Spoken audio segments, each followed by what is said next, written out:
So Ostara is just around the corner, and I thought I would do a video that I do pretty frequently, which is my plans for the upcoming Sabbats. And Ostara is like, I think it was probably technically astrologically yesterday when you see this, but every year I celebrate it on the same day regardless, which is the 21st.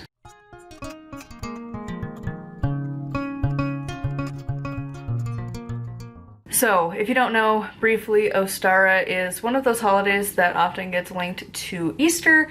There is a lot of debate on the goddess Ostara and that origin story and things from a historical standpoint. So I'm not going into a lot of that. Basically, this time of the year is good to focus on balance. It's good to, you know, welcome in the spring. And for us, this is the like starting your seeds time of the year, not planting. Mostly like just getting the garden beds ready to plant, but you don't plant anything until Beltane because it will freeze and die because it's Utah. It's still gonna snow. It's just less frequent. Now this year's a little different. I had a lot of plans that I was going to do, and then I ended up having to become a caretaker for a little bit after a family member had a surgery. I'm kind of in between limbo of being home a little bit, mostly over there taking care of them. And yeah, so I'm not home enough to do the things that I was planning. So that really detoured my life because usually I would probably be working with Idunn and I would be doing a lot of cooking, and I had an idea of like doing my ice candle where you like make an ice candle holder. Like you do like plastic of like the 2-liter bottles of water, soda or whatever, and then you do like a smaller one, and then you freeze it, you put different herbs in it, and then you cut the plastic, and then you have an ice candle holder, and then you put the candle inside, and as the ice melts and the candle's there, it's supposed to represent that it's like the melting of the frost and like winter's going away, spring is coming. It's gonna be magical. I don't have time to do that. So instead, I had to really simplify my plans this year. So this is the time that really kickstarts when we move into the light half of the year for me.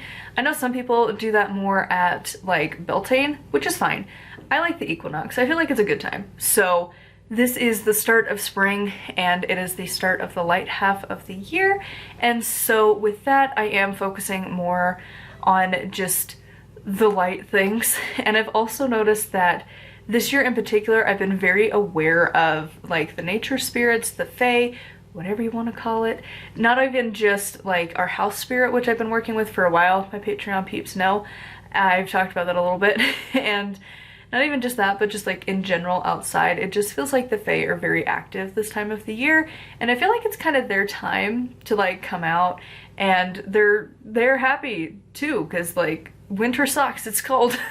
Now it's finally warm. And it's just really nice. So one of the things I'm planning to do is give an offering to them. That's pretty easy to do. You don't have to make it like a huge thing. Like you just go pour out like a little bit of milk or pour some honey or leave a little bit of a bread offering of some kind, and easy peasy. You can fit that in usually. And so I'm planning to do something like that to just say thank you. I know it's not like the most popular time to honor them, but I don't know, I'm just feeling their vibes a lot. Like I usually notice the fae when like nature is very much alive, and that is not what happens in winter. And so when everything's coming back to life, trees are starting to bloom, the grass is starting to get green before it turns brown, because that's what happens here in Utah. We only have green for like a little bit of time, and then it turns brown for the rest of the year and then becomes a fire hazard. And so like right now it feels very alive with like a lot of nature spirits, and so it feels like a good time to honor them. And I don't know if that'll happen every year, but this year in particular, again, I just do the wheel of the year my own way, which is why when I write my book it's gonna be fun, because every year I do things a little differently. So it's gonna be like it's a magical journey. I'm so excited to start trying to figure out how to write that down. But that will happen at the season of Beltane.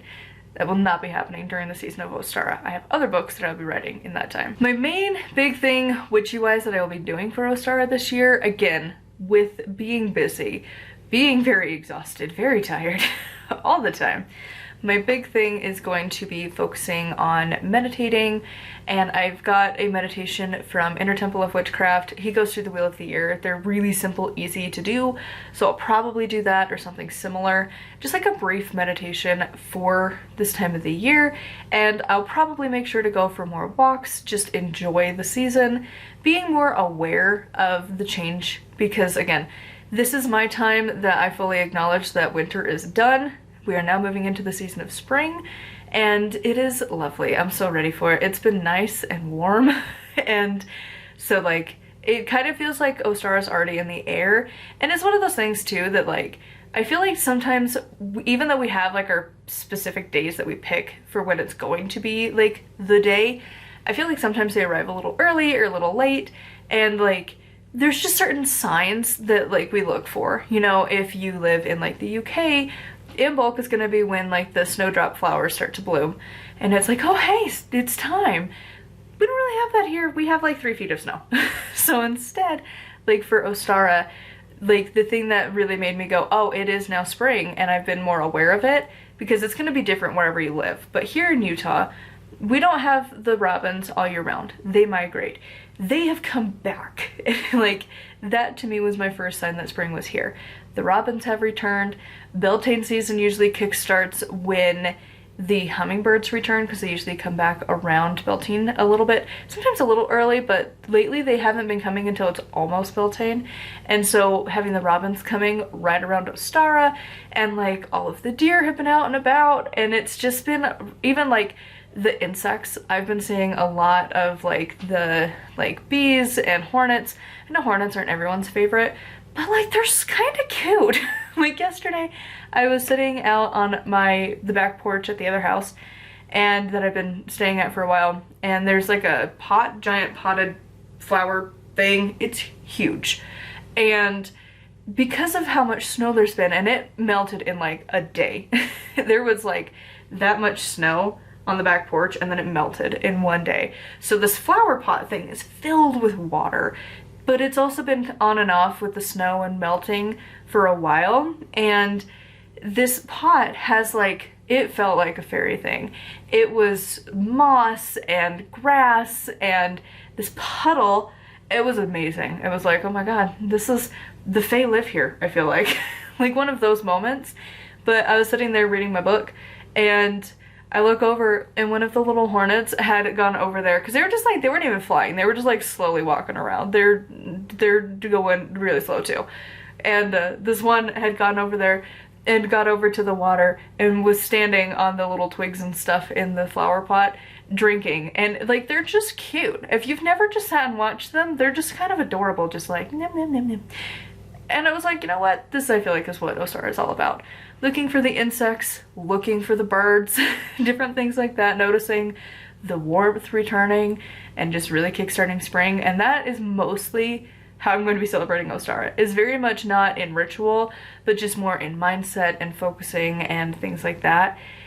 And of course, it's a time for Idunn. If you follow the Norse gods, she is the like polar opposite of hell, and that's who I honor at the autumn equinox. And so Idunn is the goddess who has the apples of immortality, and she's the maiden goddess, so it just seems appropriate to honor her. So like, I'll probably have an apple and give some to the nature spirits in her honor, in her name, and you know, just little things like that. But I'm not gonna do a whole lot of ritual this year, because again, busy being a caretaker, but that's okay. Sometimes that happens. Sometimes you're busy. Sometimes you don't have time to be a witch all the time. So anyways, I would love to know what you all are doing for Ostara this year. If you are doing a big ritual, small ritual, little things to just honor the season, I would love to know in the comments down below. As always, a huge thank you to my patrons. If you want to support me and get access to exclusive content, it is patreon.com/nightwillowcrafts. Make sure to like, comment, and subscribe. I post every single day. And until next time, thank you so much for watching, and blessed be.